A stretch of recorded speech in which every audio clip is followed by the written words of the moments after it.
Everyone. So welcome to Maker's Baker. So இந்த வீடியோல நாம என்ன பார்க்க போறோம்னா ஆமாங்க நீ தமிழ்ல டைட்டில் வச்சு கண்டுபிடிச்சிருப்பீங்க. அதுக்கு முன்னாடி சேனலை சப்ஸ்கிரைப் பண்ணாம பார்க்குறவங்க தயவு செஞ்சு சப்ஸ்கிரைப் பண்ணி பிளேக்கா தட்டிட்டுக்கோங்க. ஏங்க அதை சப்ஸ்கிரைப் பண்ணி பார்த்தா பண்ணிவிடுங்க. இனி நாம வந்து ஒரு லெஜெண்டரி பைக்கான வந்து KTM 200 டியூக்கை பற்றி தான் பார்க்க போகிறோம். என்னடா 200 டியூக்குன்னு சொல்கிறேன் நீங்கள் கேட்பீங்க. ஆமாங்க இது வந்து இப்போ வந்து நமக்கு மார்க்கெட்டில் அவைலபிளாக இருக்கா இல்லை வந்து டிஸ்கண்டினியூ பண்ணிட்டாங்களான்னு எனக்கு வந்து ஃபுல் டீட்டெயில் தெரியல. உங்களுக்கு தெரிஞ்ச கீழே மறக்காமல் கமெண்ட் பண்ணிடுங்க. இது வந்து நமக்கு 200cc செக்மெண்ட்ல வருதுங்க. வண்டியோட பிரைஸ் வந்து நமக்கு 1,85,000 ஸ்டார்ட் ஆகுது. அதாவது 1,85,000 ஸ்டார்ட் ஆகுதுங்க. டிஎம்ஐ வந்து பெர் மந்த் வந்து நம்ம 6,207 ரூபா கட்டுற மாதிரி வரும். அதாவது 6,207 ருபீஸ் கட்டுற மாதிரி வரும். என்ஜின் வந்து நமக்கு ஏற்கனவே சொன்ன மாதிரி வந்து 100cc செக்மெண்ட்ல வருது, 100 200cc செக்மெண்ட்லயும் வருதுங்க. இது வந்து நம்ம மொத்தம் வந்து ஒரே ஒரு வேரியன்ட்ல அவைலபிளா இருக்கு. நம்ம 2 கலர்ல அவைலபிளா இருக்குங்க. என்ன கலர்னா வந்து ஆரஞ்சு அண்ட் ஒயிட்ல அவைலபிளா இருக்கு. சரி வாங்க நம்ம வண்டியை பத்தி கொஞ்சம் டீட்டெயிலா பார்க்க ஆரம்பிப்போம். இது என்ஜின் வந்து நமக்கு 199.5 சிசிங்க. என்ஜின் என்ன டைம் சிங்கிள் சிலிண்டர் 4 வால் லிக்விட் கூல் FIDH என்ஜின் கொடுக்குறாங்க. எத்தனை சிலிண்டர் ஏற்கனவே சொன்ன மாதிரி ஒரே ஒரு சிலிண்டர் தாங்க. மேக்ஸிமம் பவர் வந்து நமக்கு 25.83 PS, அதாவது 10,000 RPM. மேக்ஸிமம் டார்க் வந்து 19.5 Nm, அதாவது 8,000 RPM. முன்னால பிரேக் டிஸ்கோ பின்னால பிரேக் டிஸ்கோ. டேங்க் வந்து ஏற்கனவே சொன்ன மாதிரி 13.5 லிட்டர் பிடிக்குது. பாடி டைப் வந்து ஏற்கனவே சொன்ன மாதிரி தாங்க ஸ்போர்ட்ஸ் நேக்கட் பிரேக்கர் வருது. ஃபீச்சர்ஸ் பற்றி முன்னாடி பார்த்தோம்னா ABS வந்து டெல் சேனல் கொடுக்குறாங்க. LED டெய்ல் இருக்கு. ஸ்பீடோமீட்டர் ஆட்டோமேட்டிக் ட்ரிப்பேட் ஃபியூல் கார்டுன்னு சொல்லிட்டு எல்லாமே சொல்லுங்க. சரி வாங்க நம்ம வண்டியை பற்றி இன்னும் டீட்டெயிலாக பார்க்க ஆரம்பிப்போம். நான் ஏற்கனவே சொன்ன மாதிரி என்ஜின் வந்து நமக்கு 200cc செக்மெண்ட் வருது. எத்தனை சிலிண்டர் ஒரே ஒரு சிலிண்டர் தாங்க. கூலிங் சிஸ்டம் வந்து லிக்விட் கூல் தான் நமக்கு கொடுக்குறாங்க. ஒரு சிலிண்டருக்கு வந்து 4 வால் கொடுக்குறாங்க. ஸோ ஒரே ஒரு சிலிண்டர் தான் இருக்குது, பிரச்சனையே இல்லை. என்ன டிரைவனா வந்து செயின் டிரைவ் தாங்க. ஸ்டார்டிங் வந்து செல்ஃப் ஸ்டார்ட் பண்ணி தான் கொடுக்குறாங்க. ஃபியூல் சப்ளை வந்து ஃபியூல் இன்ஜெக்ஷன் போடுதாங்க. கிளச் வந்து வெட் மல்டி டிஸ்க் கிளச் கொடுக்குறாங்க. இக்னிஷன் வந்து டிஜிட்டல் இக்னிஷனுங்க. டிரான்ஸ்மிஷன் வந்து மேனுவல் தான். கியர் பாக்ஸ் வந்து 6 ஸ்பீட் கொடுக்குறாங்க. கம்ப்ரஷன் ரேஷியோ வந்து 11.3:1ங்க. எமிஷன் டைப் வந்து BS6 தான் கொடுக்குறாங்க. ஆனால் ஃபீச்சர்ஸ் அண்ட் சேஃப்டியை பற்றி நான் ஆளாக பார்த்துட்டோம்னா ஏற்கனவே சொன்ன மாதிரி ABS வந்து டெல் சேனல் கொடுக்குறாங்க.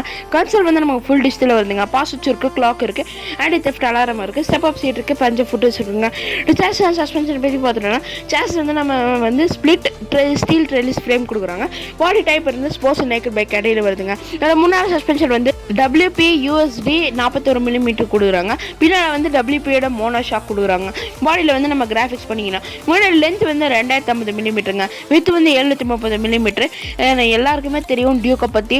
நல்லா வந்து அந்த கட்டடிச்சு ஓட்டுறதுக்கு, அது மட்டும் இல்லாமல் பர்ஃபெக்டான வண்டிங்க டியூக்கு. ஹைட் வந்து 810 mm. டேங்க் வந்து 13 லிட்டர் பிடிக்குது, அது 13.5 லிட்டர் பிடிக்குது. சேடல் ஹைட் வந்து 810 mm. கிரவுண்ட் கிளியரன்ஸ் வந்து 170 mm. கிரவுண்ட் கிளியரன்ஸ் வந்து இந்த பைக்கில் வந்து நமக்கு நல்லாவே கொடுத்துருக்காங்க. வீல் பேஸ் வந்து 1367 mm. வண்டியோட ட்ரை வெயிட்டே வந்து 150 kg. வண்டியோட கர்ப் வெயிட் வந்து 168 kgங்க. எலக்ட்ரிக்ஸ் பற்றி பார்த்தோம்னா ஹெட்லைட் வந்து ஹாலஜனில் தான் வருது. டைலைட்டு சிக்னல் லேம்பு சொல்லிட்டு எல்லாமே LED. Low bat indicator, low indicator, low fuel indicator, distance safety indicator, average fuel economy indicator, pilot lamps சொல்லிட்டு எக்கச்சக்கமான ஃபீச்சர்ஸ் நமக்கு வந்து கொடுக்குறாங்க. டயர்ஸ் அண்ட் பிரேக்ஸ் பார்த்துட்டோம்னா டயர் வந்து டியூப்லெஸ் தான். வீல்ஸ் வந்து நமக்கு அல்லாய் வீல்ஸ் தாங்க கொடுக்குறாங்க. முன்னாடி பிரேக் ஒன் டிஸ்க்கு, பின்னால் பிரேக் ஒன் டிஸ்க்கு. முன்னாடி பிரேக்கோட டயமீட்டர் வந்து 300 mm, பின்னால் பிரேக்கோட டயமீட்டர் வந்து 230 mm. இது வந்து ரேடியல் டயர்.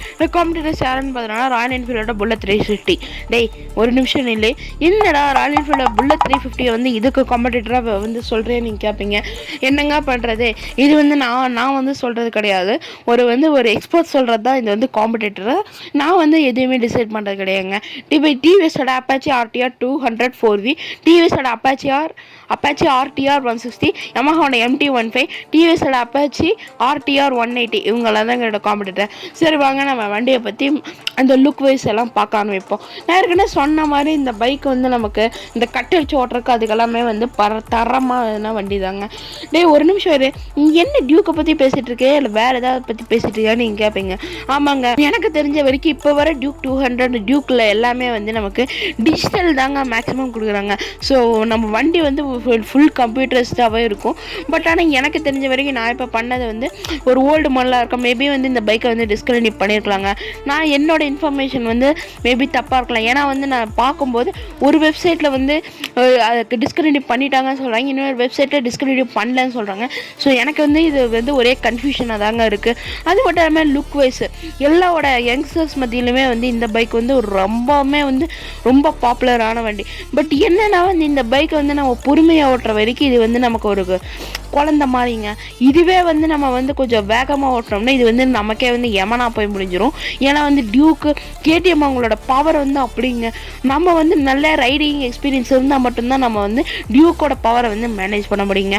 ஓகேங்க, இந்த வேலை நான் வந்து KTM 200 டியூக்கை பற்றி பார்த்தோம். இன்னும் மாதிரி குட் பை.